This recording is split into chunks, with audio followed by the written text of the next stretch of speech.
जिनके कहने पे चली थी आजादी की आंधी, फिर क्यों कहते हैं मजबूरी का नाम महात्मा गांधी। ना इस पार की ना उस पार की, आज बात करेंगे गांधी के विचार की। ना लेफ्ट विंग की ना राइट विंग की और ना ही सेंटर के विंग की, आज तो बात करेंगे आजादी के उस मेंटर के विंग की। नमस्कार, मैं Vivek Bindra, founder and CEO बड़ा बिजनेस.com वापस आ चुका हूं। फॉर्म में चल रहा हूं। Vajpayee, Sardar Patel, Ratan Tata, Marwari, Abdul Kalam, Subhash Chandra Bose, Radha Krishna Damani, Steve Jobs, Mary Kom, McDonald, एक के बाद एक केस स्टडी दे रहा हूं। और वैसे भी आपने अगर इस चैनल का एक भी वीडियो देखे बगैर छोड़ दिया, समझ लेना अपने बौद्धिक विकास से नाता तोड़ दिया। पहले साउथ अफ्रीका की कहानी से शुरू करते हैं। मैं 10 कहानियां बताऊंगा। मजबूरी का नाम महात्मा गांधी क्यों कहते हैं, किसी को नहीं पता ये बात। बहुत कम लोग जानते हैं मजबूरी का नाम महात्मा गांधी, लेकिन सब बोलते हैं मजबूरी का नाम महात्मा गांधी। मजबूरी क्यों है ये, मैं 10 कारण बताता हूं आपको एक एक चल के। वैसे तो मैं 100 बता सकता हूं, लेकिन थोड़ा वीडियो बहुत लंबा हो जाता है। एक गुजराती बिजनेसमैन हुआ करते थे, उनका नाम था दादा अब्दुल्ला। बात थी लगभग 1905-1906 की, और वो बहुत परेशान थे साउथ अफ्रीका में। इंडिया में गांधी को बिजनेस नहीं मिल रहा था, गांधी की हालत इंडिया में बहुत खराब थी। तो उन्होंने कहा कि आप साउथ अफ्रीका आ जाओ, मेरा केस लड़ो यहाँ पे, मुझे बिजनेस का लॉस हो गया है। और इनकी उन्होंने वहां टिकट करा दी। फर्स्ट क्लास में जब गांधी वहां ट्रैवल कर रहे थे, साउथ अफ्रीकन अंग्रेजों को वहां पे बड़ा बुरा लगा। गांधी कैसे काला आदमी फर्स्ट क्लास में बैठेगा, बाहर निकल यहां से। तो गांधी को जब डिपार्टमेंट वहां से कंपार्टमेंट से बाहर फेंका गया, गांधी को बुरा लगा, लेकिन वो कुछ बोले नहीं। गांधी को मारा पीटा भी गया वहां पे। जब कोर्ट में जज ने उनको बोला भाई अपनी टर्बन गुजराती पगड़ी उतार नीचे रख, तो गांधी ने वहां से पगड़ी भी उतार दी। गांधी वहीं रहे क्योंकि उनका 1 साल का कॉन्ट्रैक्ट था और सहते रहे वहां पे। उनकी कई बार बेइज्जती हुई, सहते रहे। 2 कारण, एक पैसे की कमी थी, दूसरा 1 साल का वचन देकर के आए थे दादा अब्दुल्ला को कि ठीक है तुम्हारे लिए 1 साल तक केस लड़ूंगा। गांधी बाद में हीरो की तरह निकल करके आए। उन्होंने बाद में 1 साल कॉन्ट्रैक्ट पूरा होने के बाद सिविल डिसोबीडियंस मूवमेंट पहली बार साउथ अफ्रीका में चालू किया। पूरा दुनिया बाद में गांधी की बहुत तारीफ करी। और वैसे गोपाल कृष्ण गोखले ने तो उनको वापस बुलाया कि आप इंडिया में आओ, इंडिया में मूवमेंट लीड करो। 1915 में गांधी वापस लौटे, तो उस दिन को प्रवासी दिवस के रूप में मनाया जाता है। देखो, दिए हुए वचन को पूरा करने के लिए वहां पे अपनी पगड़ी भी नीचे गिराई, ट्रेन से भी निकाले गए, खूब बेइज्जती भी हुई, सब कुछ हुआ।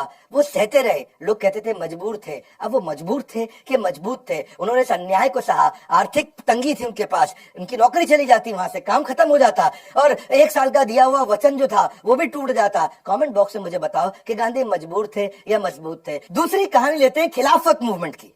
खिलाफत मूवमेंट क्या था? ये 1919 से 1924 तक, यानी कि 5 साल चला था। ये एक धर्म गुरु हुआ करते थे खलीफा, टर्की में। अंग्रेजों ने उनको ताकत से हटा दिया, पावर से हटा दिया, जिसके कारण दुनिया भर के मुसलमान जो उनको बड़ा दर्जे पे रखते थे, बहुत बड़ा धर्म गुरु मानते थे खलीफा जी को। तो फिर उन्होंने कहा भैया ये तो हमारे को तो सारे मुसलमान एक हो गए देश में। खलीफा मूवमेंट चालू हुआ, क्षमा चाहता हूँ, खिलाफत मूवमेंट चालू हुआ। गांधी जी ने सोचा मैं वैसे तो कम्युनल नहीं हूं, लेकिन देश के मुसलमानों को अगर देश के लिए मुझे एक साथ लेना है तो उनका दिल जीतना पड़ेगा।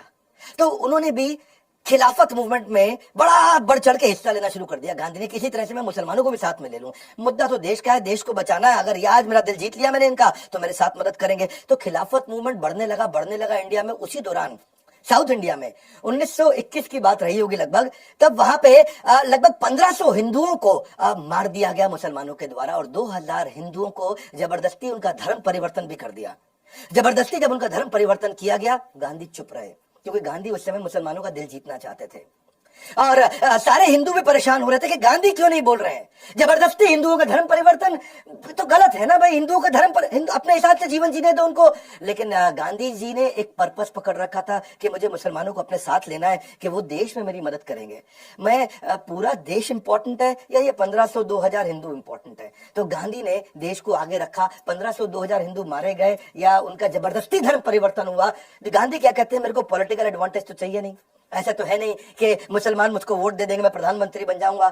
मेरे को कोई पॉलिटिक्स में तो जाना नहीं है, मुझे तो देश को बचाना है। जाने दो 2000-1500 हिंदुओं को, गांधी ने उनको इग्नोर किया। तो धर्म के आधार पर हत्याएं हुई। धर्म परिवर्तन के खिलाफ गांधी का न बोलना, ये गांधी के लिए जरूरी था या मजबूरी था? वो आप कमेंट बॉक्स में बताइए। गांधी ने सही किया या गलत किया, वो आप कमेंट बॉक्स में बताइए। क्योंकि मैं ना बात करूंगा लेफ्ट विंग की, ना राइट विंग की, ना सेंटर के विंग की, मैं बात करूंगा देश के मेंटर के विंग की, जिसने आजादी पे काम किया। अब सही है गलत है, वो मजबूर थे या मजबूत थे, ये आपकी और मेरे बीच की बात नहीं है, ये कमेंट बॉक्स की बात है। मैं आऊंगा और आपके विचार देखूंगा। तीसरी कहानी नॉन कोऑपरेशन मूवमेंट की। ये बड़ा मूवमेंट था। 1920 के बाद इन्होंने एक असहयोग आंदोलन शुरू किया कि आप अंग्रेजों का सहयोग मत करो। वो जहां हमसे कमाने आए हैं, किस लिए आए थे अंग्रेज? पैसा कमाने आए थे, पावर लेने आए थे। उन्होंने कहा इनका पैसा खत्म कर दो, जहां जहां से कमाते हैं इनको कोई कोऑपरेशन नहीं देना है, सब कपड़े अपने, सब कुछ अपना, स्कूल अपना, कॉलेज अपना, वर्कर स्ट्राइक पर जाओ, अंग्रेजों के लिए काम मत करो, गवर्नमेंट बिल्कुल बर्बाद कर दो उनकी। तो ब्रिटिश गवर्नमेंट बहुत दुखी हो गई थी, उन्होंने अपना रेवेन्यू लूज करना शुरू कर दिया, उनको